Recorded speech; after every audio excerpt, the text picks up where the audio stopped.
Welcome to the Critical Thinking Literacy channel. I'm John Bala. Today we explore the follower. We have spent 2 episodes examining the leader. In episode 1, we identified the cognitive mechanism, the representativeness heuristic, through which a leader selects people not for their competence, but for their resemblance to a prototype. We showed how that selection process produces a closed information system, structurally incapable of delivering honest feedback. In episode 2, we turned to Erich Fromm. We examined the psychological character of the authoritarian leader, the sadistic hunger for control.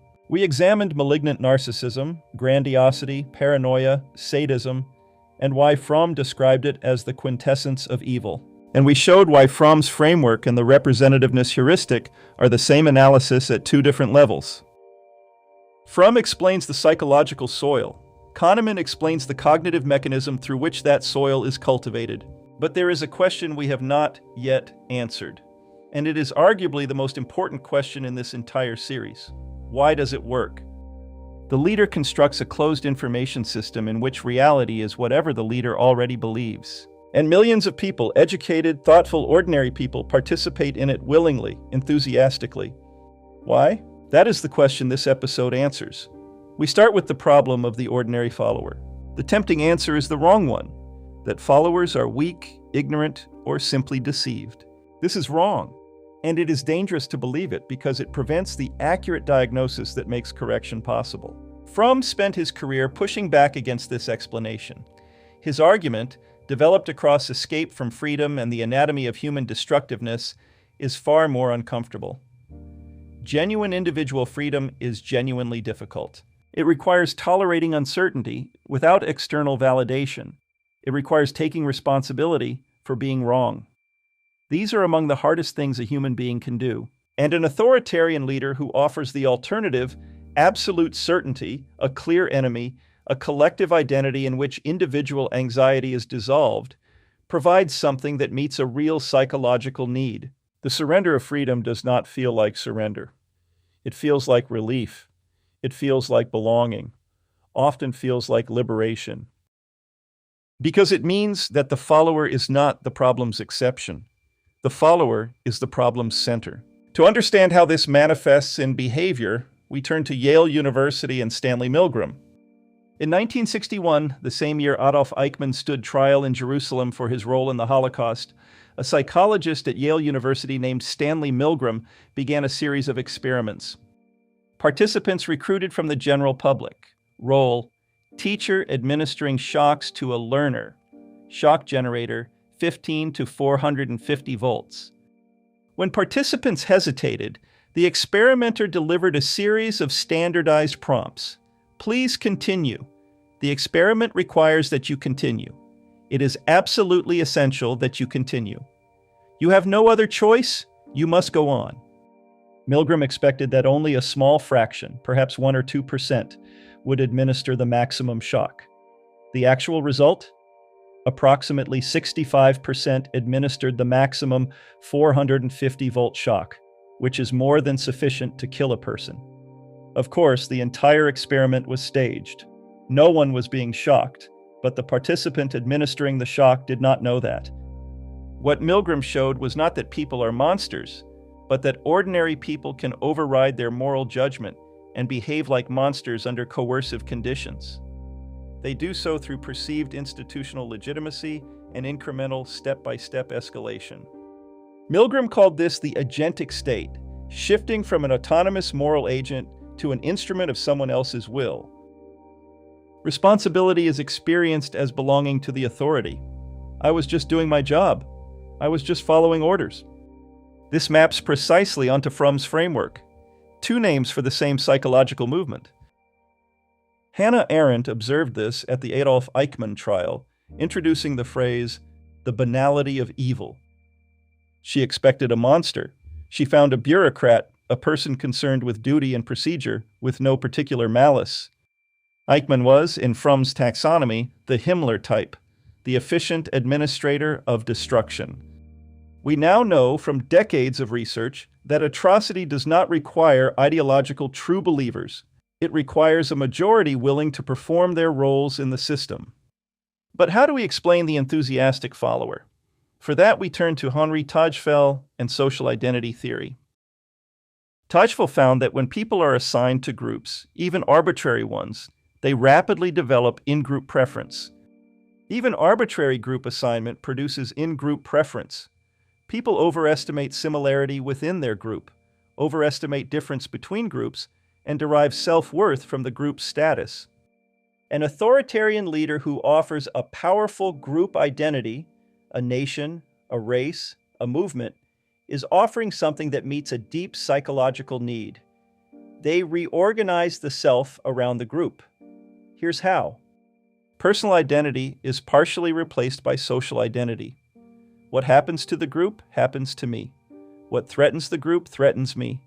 What the leader says, the group believes. What the group believes, I believe. The closed information system, which we first introduced in episode 2, now scales from the cabinet room to the rally floor.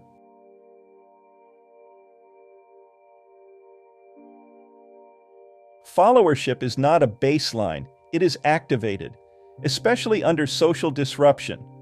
Fromm argued that the escape from freedom becomes most compelling under conditions of social disruption, economic instability, cultural dislocation, or the collapse of traditional sources of identity.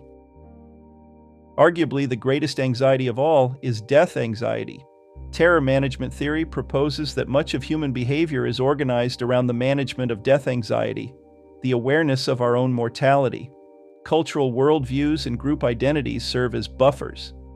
Dozens of studies confirm reminding people of their mortality increases support for protective leaders, increases punitiveness toward outgroups, and increases conformity to cultural norms. The authoritarian leader who describes immigrants as an invasion or electoral opposition as treason is not making policy arguments.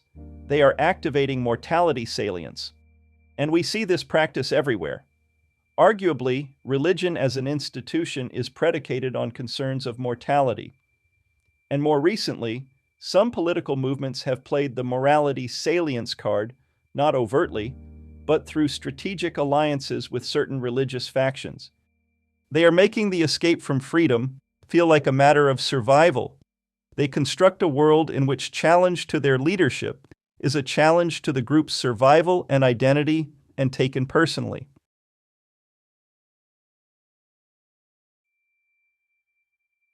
Finally, we must understand how commitment escalates. Milgram's participants didn't start at 450 volts. They started at 15. Each step was small enough to accept, given the last. To stop required admitting all previous steps were wrong. This is commitment and consistency bias, described by Robert Cialdini. We are motivated to behave consistently with our prior commitments, not merely because of social pressure, but because our identity is constructed from our prior choices. To reverse a commitment is to admit that the person who made it was wrong, which is experienced as a threat to the self. The follower is not hypocritical. They are consistent with a self incrementally rebuilt around the leader's reality. Fromm was a radical optimist. Research shows authoritarian psychology is not inevitable. It can be interrupted. First, pre-existing critical thinking capacity, a practiced habit of mind that resists prototype matching and social pressure. It can be developed, taught, and exercised. In fact, this is precisely why the critical thinking literacy channel exists. Second, social networks that maintain independent judgment. During his study of the influence of authoritarianism on decision-making, Milgram observed that a single dissenter dramatically reduced compliance. The dissenter doesn't need to convince, only to demonstrate that dissent is possible. Third, specificity rather than abstraction. Dehumanization requires abstraction of the outgroup. Individuation, knowing names, stories, faces, inhibits it. Restoring specificity is both individual and social resistance. Fourth, early naming. The analytical tools exist. The patterns are recognizable early. The failure is not knowledge, it is will. For those in the know, reluctance to apply analysis before consequences accumulate is irresponsible. For those who do not, Their ignorance should not be construed as compliance. Episode 3 adds a second set of diagnostic questions, not about the leader, but about ourselves. Am I supporting this because I evaluated the evidence?